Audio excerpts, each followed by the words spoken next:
이거는 뭐 아까 잠깐 저기 나가면서 약간 바람 쐬면서 들은 얘기인데 이제 그분들이 우리나라에 문제점들이 상당히 많긴 한데 그 중에 이제 하나 예를 들면 기업 관련해서 이제 하나 문제의 말을 들으면 임대업 있잖아요. 임대업. 그 토지하고 임대업 뭐 왜냐면 신축 공장을 지으니까 이제 공장을 임차해서 이제 대부분 이제 제조업 대표님들이 사용을 하고 계시기 때문에 그분들은 자가 공장 갖는 게 꿈이에요, 진짜. 예, 자가 공장 받고 최소한 자기 자식들 해서 한두 명 정도 고용해서 이렇게 일하는 이제 그 정도 수준까지만 생각하시긴 있는데 뭐를 말씀드리려고 하냐면 어, 중국은 공산 사회주의 국가니까 토지 구매가 안 돼요. 임대만 돼. 국가에게 임대를 받아서 보증금 형식으로 내 가지고 그거를 이제 임대를 하는 거예요. 그러니까 상속이 된다거나 뭐 이걸 하면 계약을 새로 해야 되는 거죠. 그 계약을 새로 해야 돼. 핸더슨 사람하고 계약 해지하고 임대 계약을 새로 해야 되는 거잖아요. 우리나라는 한번 땅을 사면 이 사람하고 관계된 사돈의 팔촌까지 해서 상속이 받을 사람이 없는 경우에 한해서 그 땅이 이제 국가로 귀속이 되는 거죠. 예. 근데 국가도 세금 내. 그러니까 소유권에 대한 부분. 여기서가 우리나라 산업 발전의 초석이라고 봐야 될 것 같아요. 뉴스에 지금 요즘 많이 하고 있는 게 지금 문재인 대통령이 아니 문재인 대통령이란다 깜짝 놀라네. 대통령 이제 하려고 하는 이제 후보자 중에 한 분이 이제 문재인 국회의원, 문재인 대표, 아무튼 그 사람이 그 이제 정책이 별로 없으니까 이제 정책 이런 거 포럼 그룹 이런 거 만들었잖아요. 근데 거기서 사람들이 제일 아쉬워하는 게 뭐냐면 산업 구조에 대한 부분을 어디서 어떻게 바꿀 거냐 이런 부분을 이제 없어. 그런 내용은 지금 이제 예. 내용이 나와 있는 것들은 대부분 박근혜 정부에서 이제 잘 못했던 거에 대한 부분을 어떻게 바꿔가겠다 그런 내용들이 있는데 그런 내용은 없어요. 그러니까 이런 좀 대통령을 하려고 하는 사람들이거나 아니면 이제 국회의원들 같은 경우 중에서도 지역 시의원 뭐 이런 사람들 조례 만들고 하는 사람들 법 만들고 하는 사람들이랑 집행하는 사람들 행정부하고 입법부겠죠.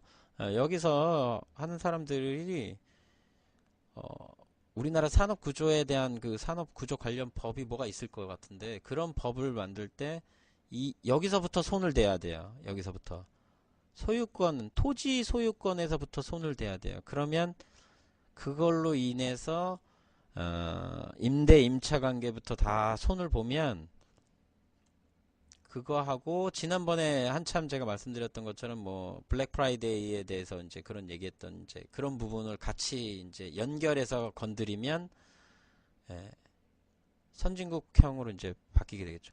근데 얘기를 또 그쪽 말고 다른 이제 어떤 실물을 보시는 컨설팅트 하는 분들한테 얘기를 들어보니까 오히려 지금 유럽과 미국은 어, 선진국형에서 오히려 우리나라처럼 후진국형으로 지금 제도가 바뀌고 있대요. 예를 들면 뭐 변호사 있잖아요. 우리나라도 변호사가 많고 미국도 변호사가 많잖아요. 그러면 우리나라 변호사들은 이제 수임료를 받고 해서 변호사를 원하는 사람이 와가지고 그 고객이 와가지고 그 수임료를 내고 이렇게 변호를 하는 거에 대해서 이렇게 계약을 해서 진행을 하잖아요.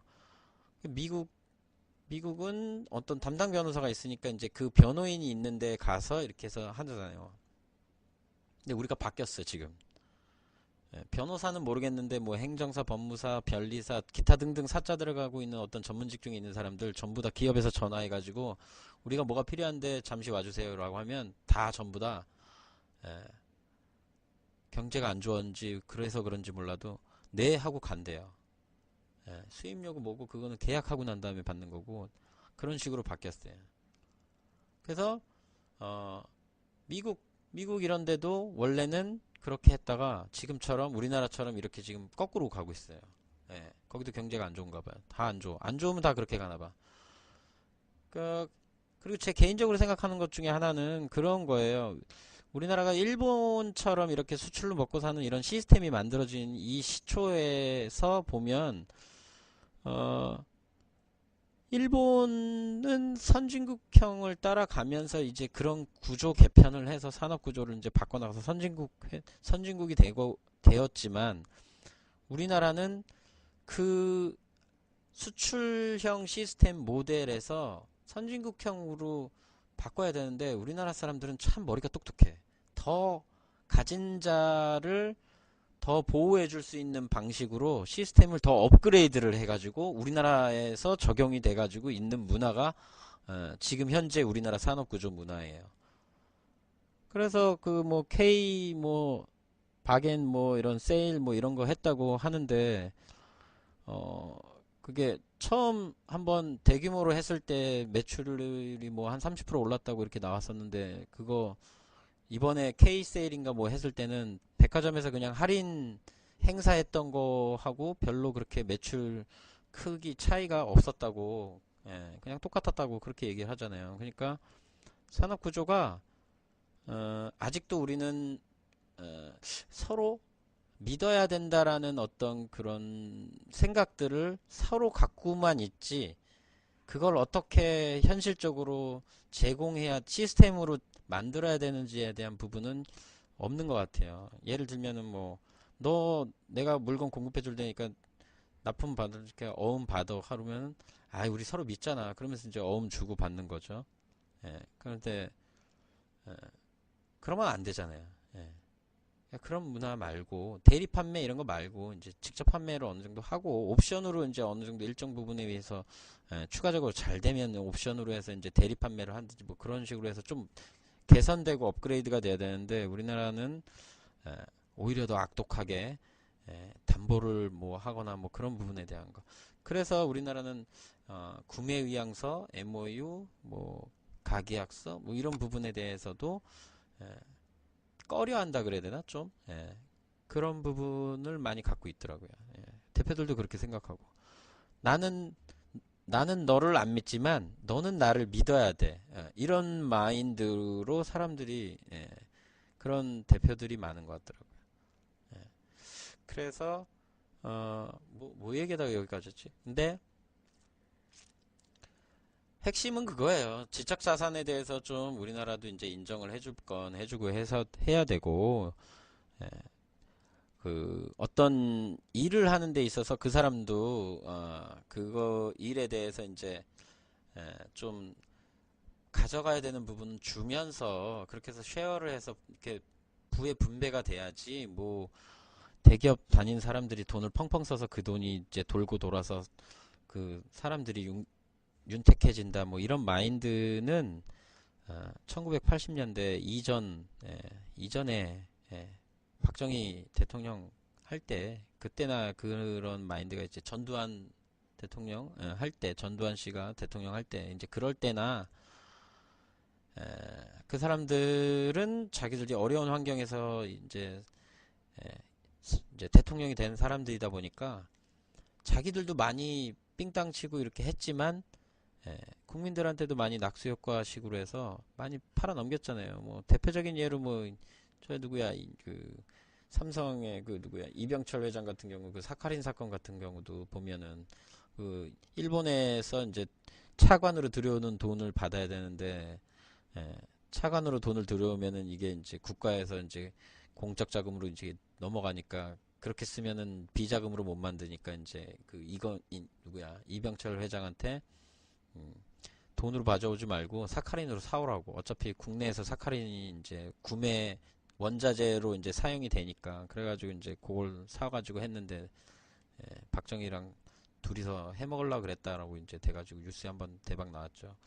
아무튼 철학과 아니에요. 철학과 아니고 제가 대학교 때 그 철학 교양 수업 들었었는데 첫 수업 시간에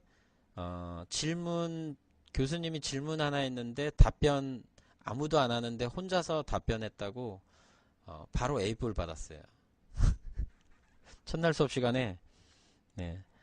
교수님이 학생들에게 질문을 하는데 답변을 안 해. 아무도 대답할 사람이 없어. 그래서 제가 손 들고 대답했더니 자네 이름이 뭔가 그래가지고 이제 자네는 앞으로 A뿔이다 하고 다음 주 수업부터 안 들어와도 돼. 그렇게 해서 철학 교양 수업 들어서 A를 받은 적이 있는데, 에, 뭐 철학적이든 아니든 이제 제가 말씀드린 것 중에 하나가 이제 우리나라 산업구조 개편을 하려면 그 산업구조법을 개편하는 게 아니라 토지 문제를 개편해야 돼요. 토지 문제를. 땅 문제부터 개편해야 해서 오픈 공개해서 좀 투명하게 가져가야. 그래서 맨날 대통령들이 하는 게 뭐예요? 부동산 정책 이런 거잖아요. 부동산 정책 왜 건드리는데 거기가 모든 산업의 시작이 거기서 시작되기 때문에 그렇게 해요. 땅이 있어야지 뭐가 어떻게든 만들어지는 부분이 생기거든요. 그래서 돈 많이 버는 회사나 이런 대표들은 뭘 사요? 땅을 사요. 땅을 사. 삼성전자도 마찬가지예요. 다른 대기업 다 찾아보세요. 나중에 다 그 기업들 뒷조사 해보세요. 거기 다 땅 사요. 땅 사는 이유가 그게 시작이에요. 그러니까 우리나라도 그 제도를 개편해야 돼요. 땅을 소유를 주지 말고 임대로 주고 그런 분쟁 조건에 대한 부분을 좀 선진국형으로 업그레이드를 하든 또는 우리나라만의 그런 특이성이 있다면 그런 부분을 인정해주고 해서 해야 돼요. 뭐 예를 들면 뭐 권리금 같은 거 이런 문제도 좀 어느 정도 적정선에 대해서 만들어줘야 돼요. 법을 보호할 수 있게. 우리나라는 다 개법이라는 이유가 왜냐면 개헌을 하고 난 다음에 법을 안 바꿔. 옛날에 했던 거 그대로야. 아직도 30년 전, 아니지. 50년 전에 했던 거 그냥 그대로 계속 그냥 그대로 남겨놓고 있잖아요. 오죽하면 국민들이 그 뉴스 하나 나온 것 중에 그런 악질적인 그런 것들에 대해서 처벌이 너무 약소하다. 예. 그 TVN의 드라마 그 뭐야 시그널에 나온 것처럼 그 살인 사건에 관련되는 공소시효가 없어야 된다 뭐 그런 뭐 기타 등등 뭐 많잖아요. 그러니까 있는 놈들이 좀 그런 걸 좀 만들어서 좀 해야 된다 뭐 그런 내용이에요. 그래서 컨설턴트에 대한 지적 자산에 대한 보상은 여러분들이 좀 감안해야 된다고 봐요. 그 대표들이 참 돈 많이 벌고 돈 없다고 하잖아요. 근데 진짜 해외 기술 협력 파트 이런 거에서 만약에 같이 하려면은 그 대표가 아는 거 이상으로 회사를 잘 알아야 돼요. 모르고는 같이 할 수 없어요. 예. 그거 알아야지 그 사람이 뭐를 어떻게 해서 준비하고 하는 부분에 대해서 어느 쪽을 좀 더 준비를 잘 해야 되는지도 같이 얘기를 해서 진행을 하지. 뭐 그런 거 없으면 어떻게 못하지. 네. 그러니까 원래 내가 마지막으로 얘기하려는 게 이거 지적자산 때문에 이거 컨설턴트 이것 때문에 얘기하려고 그랬더니 사람들이 네, 이것저것 뉴스 오늘 안 했는 거 얘기를 좀 막 섞어서 했더니 재미없어서 다들 가셨나 봐요. 네. 또 유튜브에서 열심히 또 보실 분들은 네, 한 달 지나면 한 10명은 또 보더라고요. 예. 그리고 관심 있어 하는 파트는 많이 보시는 것 같아요.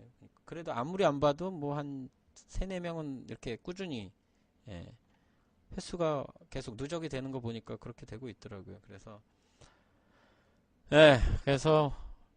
오늘 원래 한 30분 하려고 했는데 맨날 이렇게 늦어가지고 1시간씩 더 하네. 네.